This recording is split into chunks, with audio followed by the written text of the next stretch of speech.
This day in sports history.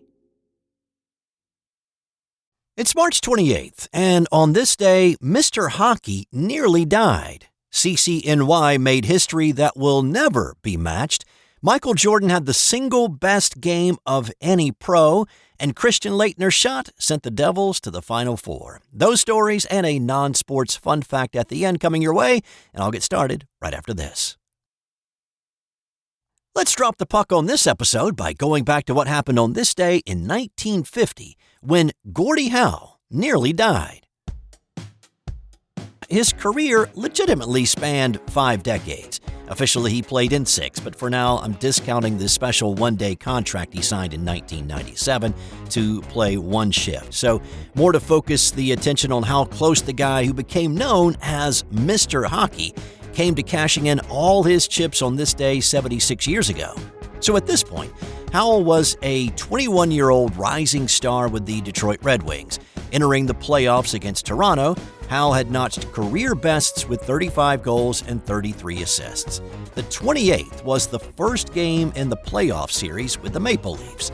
Howell was trying to chase down Ted Kennedy in the corner, and he wanted to lay a check on him, but whether he slipped or whether Kennedy's stick came up and hit Howell in the face is still up for debate. But whatever the cause, Howell went down to the ice at full speed, crashing into the boards head first. Now, of course, back in those days, nobody was wearing a helmet, and so Howell's skull took the full impact of that blow. He lay motionless on the ice for several minutes while trainers rushed to him, carried him off on a stretcher, and then took him to the hospital. Howell had a fractured skull, a broken nose and cheekbone, and a lacerated eye. Now, the biggest concern doctors had was brain swelling. Doctors drilled a small hole in his skull to alleviate that pressure. When his family rushed into the hospital to his bedside, doctors could not assure them that he would make it through the night. Of course, we know how this story goes. Howell not only made it through the night, but he made a full recovery. He missed the rest of the playoffs, but he was able to skate on the ice a month later to celebrate with his Red Wing teammates as they hoisted the Stanley Cup. Howell's shaved head wrapped in a bandage on that night. He returned to the ice the next season and the next 20 after that, helping Detroit win 4 more cups and finishing with 786 goals and 1,023 assists in a Red Wings sweater. Of course, he came back to play for the Houston Aeros of the World Hockey Association, helping them win 2 Avco Cups, and then he greased the way for the NHL and WHA to merge. His long and prolific career stretched into the 80s with the Hartford Whalers, and yes, eventually into the 90s with the Detroit Vipers of the IHL. It's kind of wild to think that his long and storied career was nearly cut incredibly short on this day in 1950. So on the same night that Gordie Howe was fighting for his life in a Detroit hospital, CCNY was making history at Madison Square Garden. The City College of New York had an underrated team in 1950. Despite winning 17 of their 22 games during the regular season, they were not among the top 20 teams in the country. But back then, as I've talked about on this podcast before, teams did not qualify for the postseason tournaments by winning a league tournament or even winning their league during the regular season. Instead, at this point, if you were the best in your region, well, you were probably going to get an invite to play in the National Invitational Tournament, better known as the NIT. CCNY was the 12th and final team to be considered for invitation.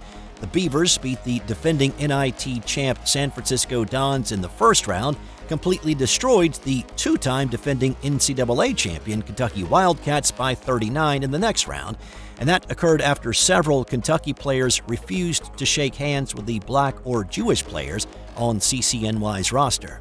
Wins against Duquesne and then top-ranked Bradley followed, and CCNY was crowned NIT champion.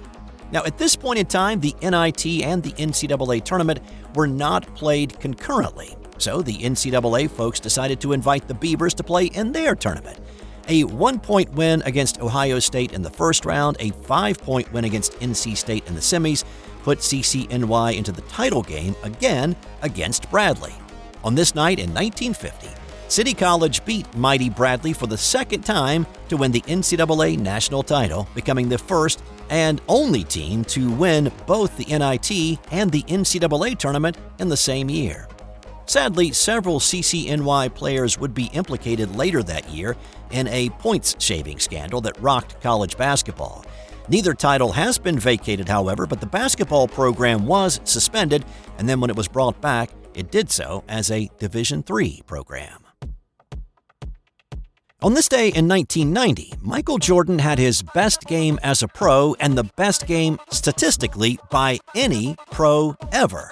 Now, the Bulls were on the road at Cleveland on this night. Of course, MJ had some of his best games against the Cavaliers. In their first trip to Cleveland in November, he'd dropped 54 on the Cavs. This night was going to be a couple of steps beyond that, but it was also going to be a great game to watch for a couple of reasons. First, Jordan was nearly unstoppable. Jordan looking for his 59th and 60th points. He's got them. 60 points for Jordan. And then the game went into overtime with Craig Elo hitting the big shot. Time remaining in the game, 15 seconds. Price kicks to Elo. He goes for three. And hits it! Cleveland by one! Oh my! Craig Elo with the triple! That was penetration, Bob. That actually just tied the game. Play-by-play man Bob Neal got a little overexcited on the call, so the game did go to OT and Jordan took over, hitting shot after shot. Here's Jordan. Here's Elo. The shot clock. Got to come double team him right now. Get it out of his hands. Jordan from 13. Jordan has 63, matching his career high. He also came up with rebounds, steals, and he hit free throws down the stretch, and the Bulls won 117-113. Jordan finished with a career-best 69 points, a career-best 18 rebounds, to go along with 6 assists, 4 steals, and a block shot. Now, since 1983, the NBA has kept a stat called game score. In essence, this correlates all the stats a player accumulates in a game and then calculates the player's impact on that game. Jordan's game score on this night was 64.6, not only the highest game score of his career, but also the highest game score stat of any player in NBA history since that stat started being calculated. Comparing it to other great performances, Luka Doncic came the closest to topping Jordan's record with his 73-point, 10-rebound, 7-assist game against Atlanta. A year ago, his game score was 64.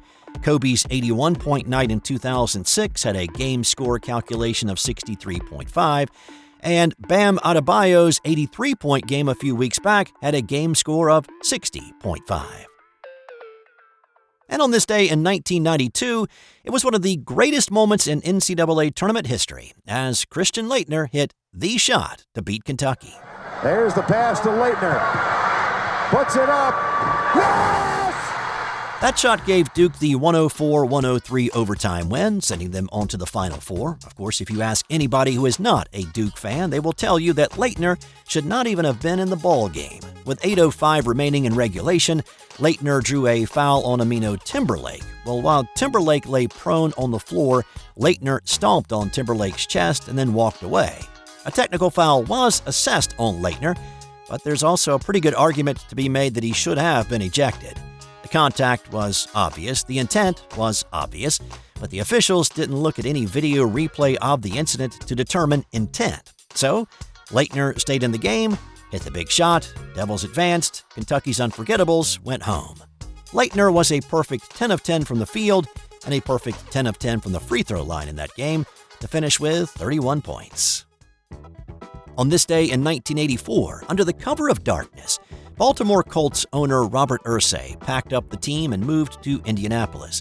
Now, to say this move was a surprise would be a huge understatement. There was no announcement prior to the Mayflower moving trucks showing up outside the Baltimore Colts training facility in Owings Mills. But it's not like there hadn't been rumors of clandestine trips and secret deals in the months prior to March 28th. The team nearly became the Phoenix or Arizona Colts. On January 21st of that year, Irsay had been scheduled to meet with Phoenix businessman Tony Nicoli and Arizona Governor Bruce Babbitt. It was the day before Super Bowl 18, and Irsay was in a hurry to get a deal done so that it would be overshadowed by the big game. But the meeting got leaked to the media, and stories started appearing in local Baltimore newspapers that Irsay was in talks to move the Colts. Irsay canceled that meeting and then flew back to Baltimore, where the mayor of Baltimore, William Donald Schaefer, and a throng of media were waiting for him. Irsay denied everything. I haven't been in Phoenix. I give you my word of honor. I'm a good Catholic. I haven't been in Arizona. Where the hell did this all come from? Who started this? He may not have actually been on the ground in Phoenix, but he did have a meeting scheduled. Babbitt's chief of staff confirmed that much. There were also rumors of the team moving to Jacksonville, Florida, or Memphis, Tennessee. Irsay had taken over the Colts in 1972, and the Colts won Super Bowl V in 71, but after Irsay took ownership, he made some questionable decisions. He fired the coach that had led them to the Super Bowl win, Don McCafferty. He also jettisoned Johnny Unitas. Now, Irsay was so disliked that John Elway refused to report to the team after he was selected as the number 1 pick by the Colts in 1983. The team posted losing season after losing season under this new ownership, and ticket sales dropped off dramatically, with around 60,000 at the start of the 70s to around 42,000 by 1984. Outwardly, though, Irsay kept saying he was keeping the team in Baltimore. I have not any intention of moving the goddamn team. If I did, I will tell you about it, okay? So it's staying here. I said, if I have any intention of moving the team, I will tell you about it. Okay. He'd also made a promise to the mayor that he would be the first to know if he did plan to move the team. Irsay's biggest contention was that he wanted the city to pay for needed renovations to Memorial Stadium. Baltimore city officials wanted Irsay to pay for the renovations, and the state of Maryland had just passed a law allowing for the city to seize the franchise using eminent domain. That's why Irsay ordered this middle-of-the-night skedaddle. Indianapolis wanted the Colts. They just built what was called at the time the Hoosier Dome, and blue and white seats had been put in. It also had lucrative luxury skyboxes. Irsay sent his son Jim along with Colts coach Frank Cush under aliases to Indy to check out the dome. Cush was flying under the name of Owings, but, being the head coach of the local professional football franchise, he was easily recognized at the airport. The place checked out, and Irsay hustled a contract and signed a 20-year lease with Indianapolis on the 27th, and it was the Indianapolis mayor, Bill Hudnut, that sent the 14 Mayflower moving vans to Baltimore to load up all the team's stuff and haul it away under the cover of darkness in the early morning hours of the 28th. Mayor Schaefer was stunned and visibly upset at the news. The Colts had to sneak out of town at night. It degrades a great tradition of the city in football. Even Irsay's mother hated him after the move to Indy, saying, "He's a devil on earth, that one. He stole all our money and said goodbye. He was no good. He was a bad boy." But as much as Baltimore hated him, Indianapolis loved him and the team. In just a few days, they had more than 140,000 requests for season tickets. And another kick to the gut for Baltimore, they were up for an expansion franchise a decade later, but fell short of the necessary votes. The NFL commissioner at the time, Paul Tagliabue, opposed Baltimore getting an expansion team, saying, "Some towns are football towns. Some towns are museum towns. Baltimore is a museum town." Of course, a year after that snub, Art Modell would pull up stakes in Cleveland and relocate to Baltimore. And time now for today's That's Got Nothing to Do with Sports fun fact. The infamous Calamity Jane from Deadwood survived smallpox during a time and a place where that did not happen very often. She then used her immunity from the disease to care for others who came down with it, and she's credited with saving the lives of 8 men who contracted smallpox in Deadwood.